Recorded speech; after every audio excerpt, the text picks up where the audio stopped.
Okay, this is what's going on, which is a very, very unusual deal here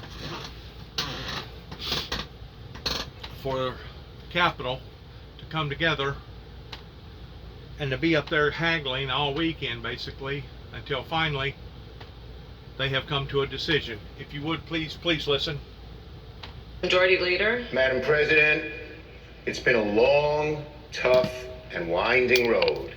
But at last, we have arrived.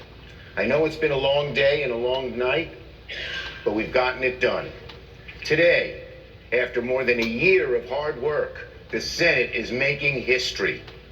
I am confident the Inflation Reduction Act will endure as one of the defining legislative feats of the 21st century. Our bill reduces inflation, lowers costs, creates millions of good-paying jobs, and is the boldest climate package in U.S. history. This bill will kickstart the era of affordable clean energy in America. It's a game changer, it's a turning point, and it's been a long time in coming. To Americans who've lost faith that Congress can do big things, this bill is for you. To seniors who face the indignity of rationing medications or skipping them altogether, this bill is for you. And to the tens of millions of young Americans who have spent years marching, rallying, demanding that Congress act on climate change, this bill is for you. The time has come to pass this historic bill. I ask. The question is on passage of H.R. 5376 as amended. I ask for the yeas and nays. Is there a sufficient second? There appears to be. The clerk will call the roll. Ms. Baldwin. Aye. Mr. Barrasso. Mr. Bennett. Okay, for time conscientious sake, we're going to go forward here. I'm going to guess at where this is because I've already seen part of this. I felt like because of its historical importance that we needed to. Oh, hang on. There's even more this week, so this would be just another one to add to the docket for President Biden. All right, still watching the Senate floor there. More, stand by for me. Do I still have Julie? Julie, do I still have you? More. Those that are watching, watching these votes coming in to really get a clear sense. This is on the Inflation Reduction Act, climate and clean energy. These are the things that they're debating, haggling, talking about. As I made mention to them, give or take, I guess about 6 months ago, maybe not quite that long, that in order for the Green New Deal to work, they're going to have to come up with an incentive package towards people evolving over to electrical cars, hybrid cars, electrical panels that we can get our energy from the sun, using alternative energy sources other than the one that we're using now pertaining to fossil fuel. The petroleum product people have really been taking a lot of people down the road, and of course they use the excuse, the reason why that they have to have profits is because they have to have further money for further research in digging and maintenance on the equipment that they already have, et cetera, et cetera, et cetera, which I understand that, but not to the expense of, I think, $24 billion is what Exxon alone made this last quarter off of the world. Shell, Valve, all of them made exceptionally amounts of profit, and which nobody expects for the petroleum industry world to go belly up as far as them giving the stuff away, but at the same time, they shouldn't be taking advantage of the world the way that they are, especially whenever you combine that with what's going on in Russia, with the grain, and with fertilizer and the extra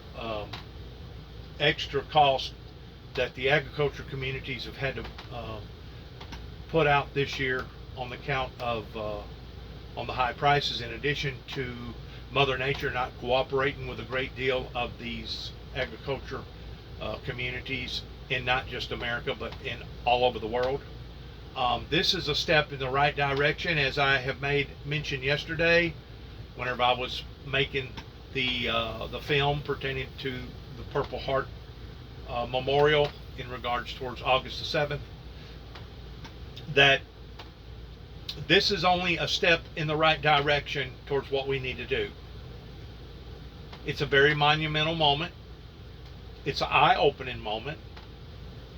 It's a maverick moment that, as far as I'm concerned, should have been addressed properly 25, 30 years ago.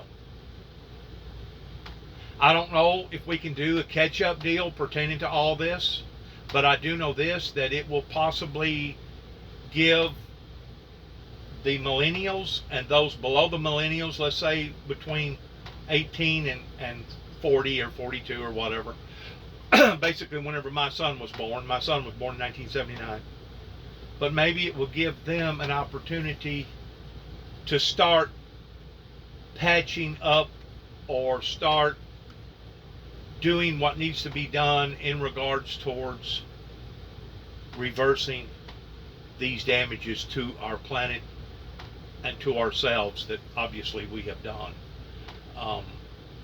Our government has failed us tremendously of this travesty that has occurred, and hopefully this will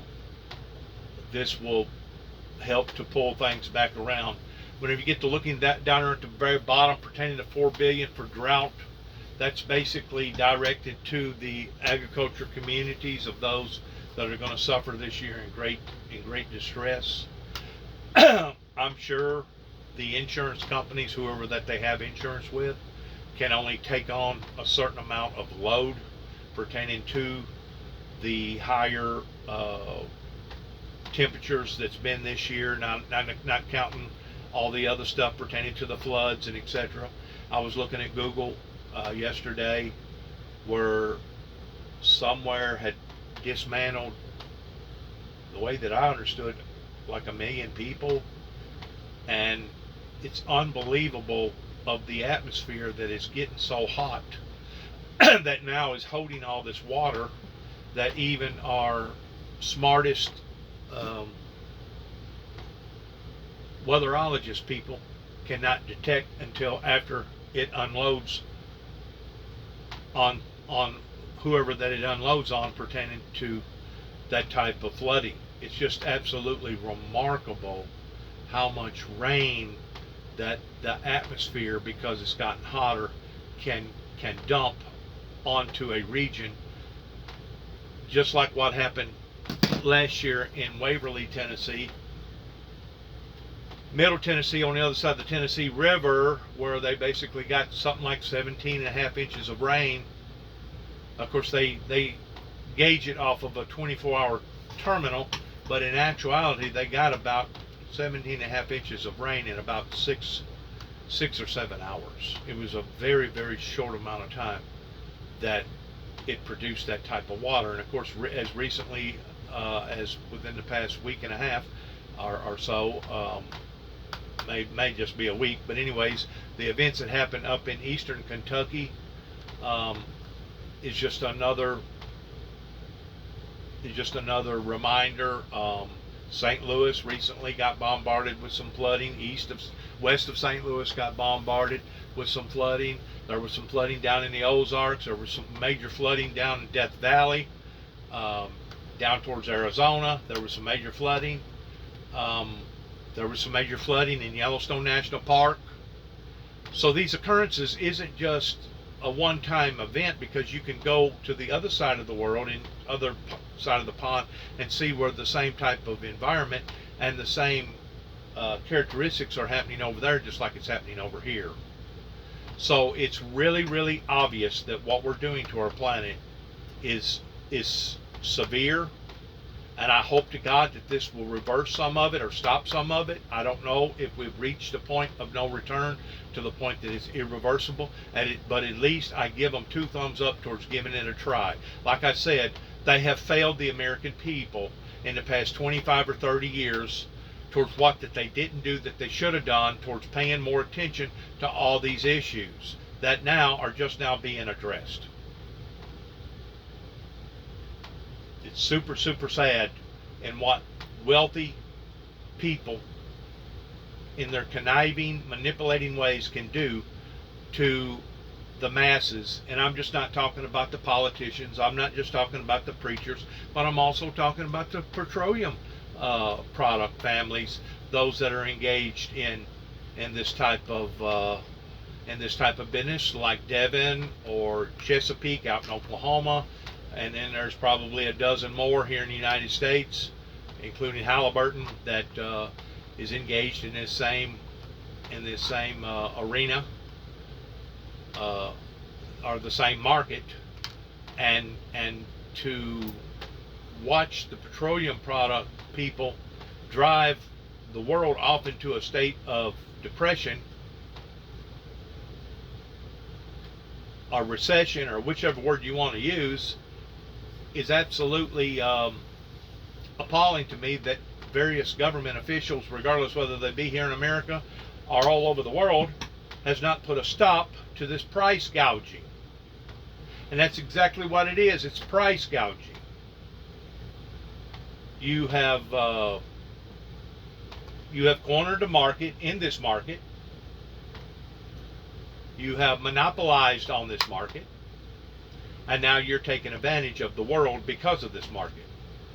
It would be the same difference if the coast down below me got hit by a major hurricane again, and I decided to want to get a big cooler, and fill it full of ice that I was only given $2.70 a bag for, and take it down to the lower part of Mississippi or Alabama or Louisiana, wherever it hit, or even Florida, and start selling that ice for $25 a bag.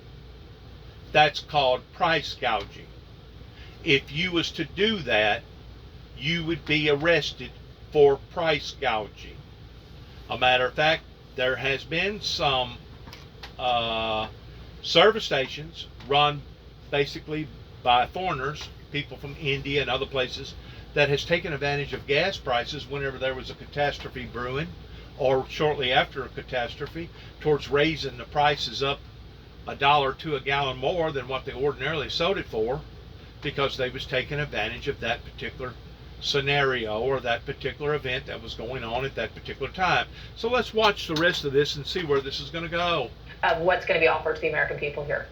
Yeah, what you're seeing on the screen now is the climate and clean energy piece of this. Obviously, there's also the healthcare and tax component. But on the climate piece of this, it's obviously not everything that Democrats wanted, but it's everything they could get with 50 Democratic votes right now in the Senate. You have the methane reduction program. You have extending Obamacare, which of course is on the healthcare part of this. But with the climate piece, I mean, electric vehicle credits are going to be extended up to people making $75,000 for used cars, $150,000 for new cars. You have guaranteed wage rates for clean energy jobs. This is huge because in those states like West Virginia, where they're trying to transition folks who are making pretty good money in their coal jobs that they've had for decades. Julie, stand by for me for just one moment. We want to go to the Senate floor now. The Vice President speaking. In the affirmative, and the bill, as amended, is passed.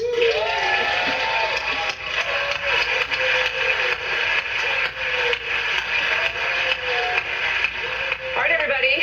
After 24 hours or so of work on this bill, Vice President Harris there being the tie-breaking vote on the Senate floor today, it seems as if we have confirmation from the Vice President herself. The Inflation Reduction Act has, in fact, passed today, with all Democrats on the floor voting in favor of the passage of this bill, along with the Vice President, and all Republicans voting against the passage of this legislation. And of course, now this will go to the House on Friday. Let's listen in once again to Senator Schumer, who will be speaking. Got to compose myself a little here. Every senator knows an undeniable truth. We can never do what we do without our amazing, incredible staff. They work behind the scenes. They never fall under the spotlight, but they do incredible work nonetheless. Now that we've finished passing the Inflation Reduction Act, I want to applaud all of the staffers, we already applauded them, but that's good, who made this possible. The hundreds of staffers who serve in Senate offices across the various committees. I want to thank every single one of them for their remarkable work in passing the Inflation Reduction Act. I will submit their names into the record to honor their achievement and preserve forever the role they played in bringing this bill to life. And I ask unanimous consent to have the names of all of the committee staff who contributed submitted into the record. Without objection. To the floor staff, particularly the parliamentarian who worked so hard under not easy conditions, and especially because we had to do so much in such a short period of time, we thank you so. The clerks, the doorkeepers, the reporters, thank you. Thank you to the pages who worked overtime to help us in this historic endeavor, and you'll tell your grandchildren you were here. You were here. Thank you to the cafeteria workers, custodial staff, and Capitol Police. The Senate can't function without all of you. And I thank the Office of Legislative Counsel, the Joint Committee on Taxation, the Congressional Budget Office. And of course, I cannot forget my own staff. The best staff ever on Capitol Hill. And my members know it. The members know how good. Now, what you've just witnessed is a portion of history that has happened here in America that helps to validate my reasoning in behind the January 6th ordeal was illegal in the sense that our government is still functioning towards taking care of its people, even though it's not functioning the way that it should be functioning, and even though it has failed, it's giving at least the appearances of E for effort towards trying to make up for some of its losses. And I don't know if it's going to be able to turn it around. And if the truth be known, they probably don't either, but it's one hell of a good step towards at least trying to get it turned around. And like I said, you can't blame this on the present administration that's in power right now, because you got to go back to the last 4 or 5 administrations, all the way back into the Reagan era, whenever it was Ronald Reagan that decided that was no longer going to back the American currency with gold.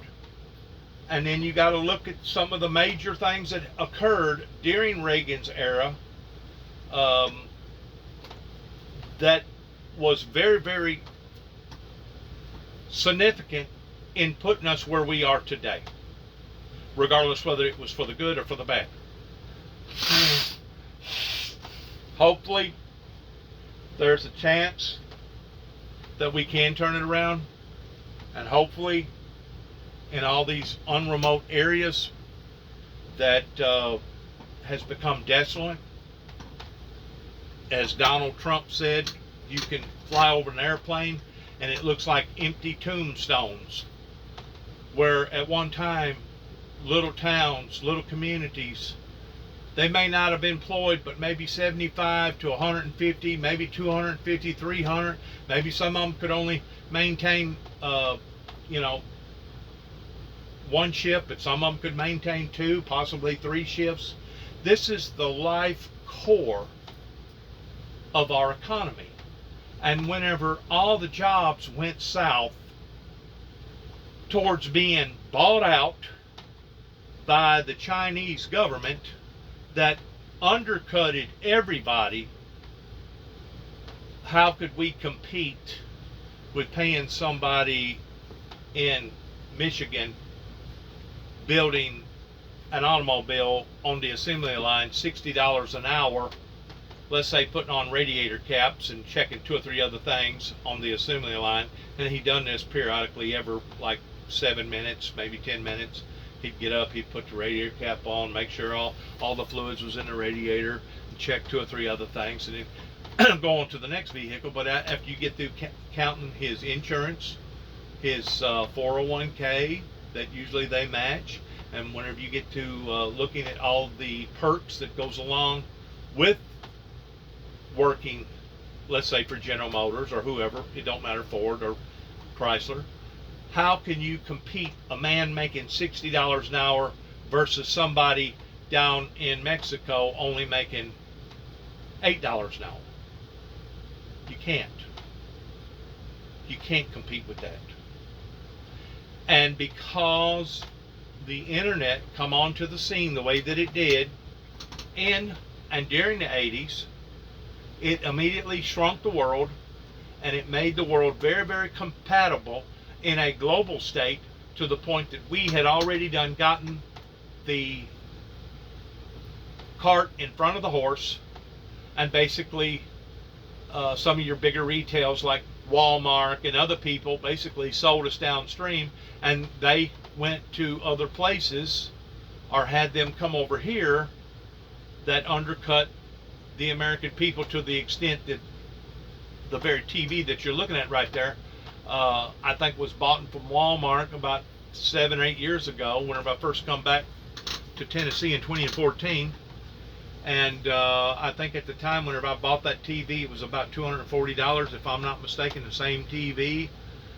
You can probably get it for the same price, if not cheaper.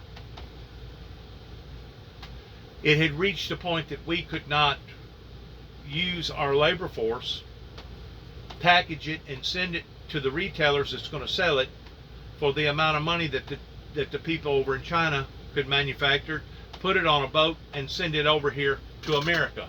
Now, since the prices of everything has went up, of the cargo that ships are moving this this supply with, it's going to narrow the competition in the magnitude that now it'll be compatible towards us being able to make the same TV here in America. And though it may not be the same price, let's say it's $260 versus $240. Let's say it's $20 more. At least on the back of the TV, it will say Made in America. That's the difference in what they just done. That's the difference in what they just done. And the Free Act that actually young Bush enacted, but it was Bill Clinton that seen that it went through, pertaining to the NAFTA deal.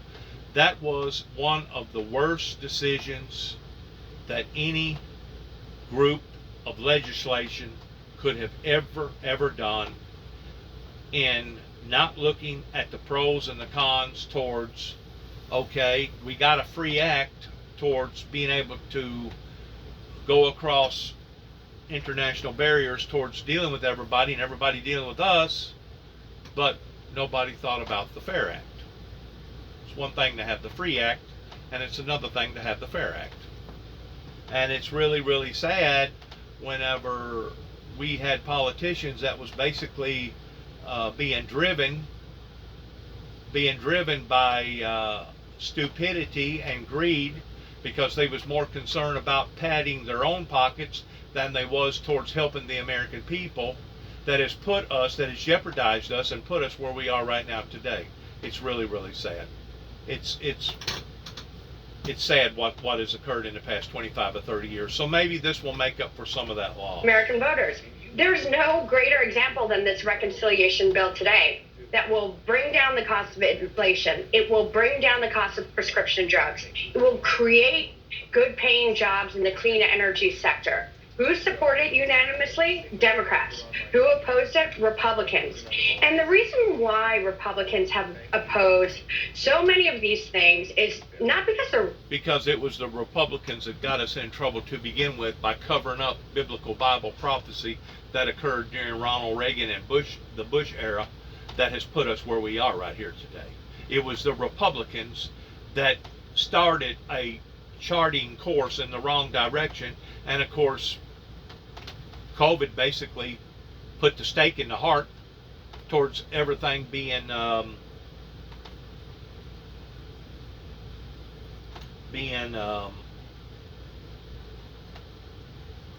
injected the way that it's been injected,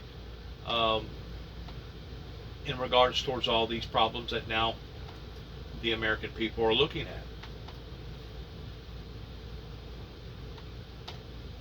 sometimes you wonder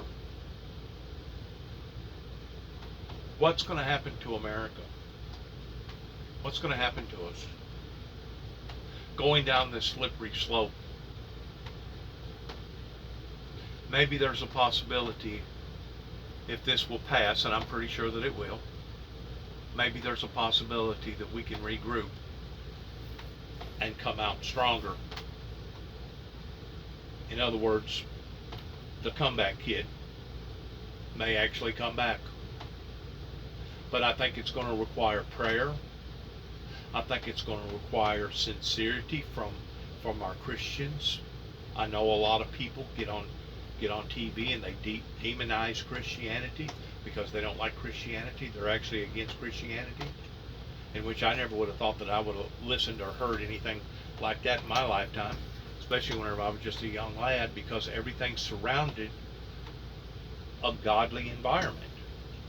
And whenever the balances takes place to the point that you have more ungodly than you have godly, then you have the problems that we're initiating right now in regards towards storms and droughts and flooding and tornadoes and hurricanes that has only intensified just within the past 10 years, that NASA and other NOAA and NASA and other agencies like that cannot just guess at, but can pinpoint that yes,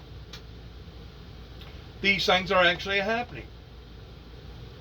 Lake Mead hasn't been to its fullest capacity since 1983. There's been other reservoirs that has lost its potential that we have seen decline again and again and again. I mean, whenever you bring all these people over here to America that wasn't balanced in this way, and whenever you basically add insult to injury, becoming a demonic Luciferian nation versus a godly nation, as Poisonous Putin has accused the Americans of, whenever you have all these imbalances to the point that God is no longer taking care of the American people like he was, because we have bitten the hand that was feeding us, which was the Heavenly Father, towards bringing adequate rains, adequate sunshine, adequate winters, adequate summers. Whenever you combine all of it together, we was heading down a road of catastrophe. And just maybe, this is the first step towards reversing the doom and the gloom that we was apparently heading down.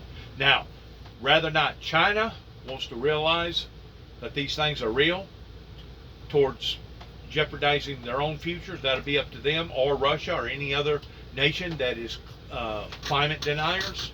But I guarantee you, eventually, once they get bombarded with some of the things that some of these other countries have been bombarded with, regardless whether whether or not they be bombarded with droughts, or bombarded with major flooding that they've never seen before, or hurricanes or whatever, I think eventually their eyes too will open towards the carbon dioxide poisoning that we're putting up into the atmosphere, and towards the oil precious resources that we're draining out of the ground, that between the both, we are creating a deadly, lethal atmosphere of a planet that could possibly become uninhabitable. And whenever I say that with tears in my eyes, because of all the nature that thrives off of the coldness of the North Pole and the South Pole too, pertaining to not just the bears, but the penguins and the fish, and I could probably thousands and thousands of different species that melting of the ice would indeed affect not only the humans, but also the natural habitat pertaining to the ecosystem here on our planet. Maybe this is the first step towards being able to spare more grief and despair, and hopefully people like China and other superpowers will come together in realizing that this is a smart move towards basically taking the planet in a different direction, but still maintaining order and still maintaining our livelihoods in a safe, productive, predominant way. Radical ideas. These are hardly socialist things that the Democrats are pushing. The Republicans are opposing these bills because they want to impose as much economic misery on the American people as possible in a dark, cynical ploy to get voters to turn against Democrats in the midterms and vote for Republicans. And Democrats need to be laying out that contrast and screaming from the rooftops about it every single day of the week. Liz, as we await this press conference from Senator Schumer as well, and watching him take that victory lap on the Senate floor, as leader of the Senate, I know you know Senator Schumer. What is this moment like for him, you think? Well, it's great. And I have to say, I'm someone who had been critical of some of the moves that he'd taken as leader. On abortion, for instance, I thought that the bill that they introduced was symbolic and not going to really help Democrats advance our cause on a very important The thing about it is, whenever we reach a climaxing moment in history like this, it's no longer a Republican or a Democrat party issue. It is a survivalist civilization issue. And whenever that occurs on whatever level, regardless whether it be a pandemic, regardless whether it be what they're staring down the barrels of right now, or war, or maybe some other consequential problem that may arise in the future because of all this, if we cannot pull together as a body to rectify the differences towards basically trying to change our course of action, then basically our system is completely broken. And whenever I say completely broken, I'm talking about a system that is no longer functionable for its own people. I still believe that the only way of getting out and doing it right is to declare bankruptcy on our international debt, and basically everybody starting out again, kind of like a jubilee that they used to do years ago, every 49 years, over in the Middle East, and also over in places like Europe and England. Matter of fact, just recently they went through I think it was a platinum jubilee. I don't think it was a golden jubilee, but they celebrated over there pertaining to the risation of the Queen and the princess, and et cetera, that there has to come a time to where people sit down and they restructuralize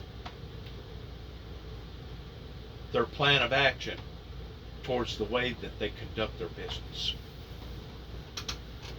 And whenever it reaches the point that our younger children cannot see no type of a future for their future, that's whenever a government has failed its people.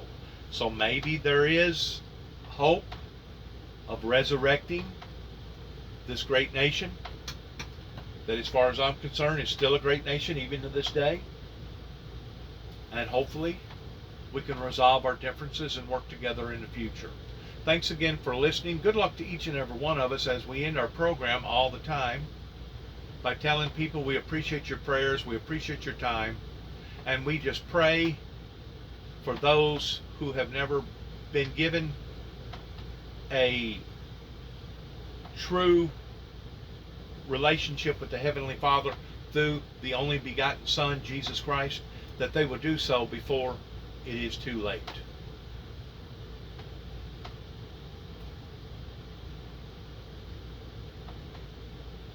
Pray that God will bless America, bless our troops, bless our endeavors, and that we will stay steadfast in the direction towards the guiding star that hopefully is guiding us all in the direction that we need to take. Shalom. Peace be unto us all, and may heaven help us all.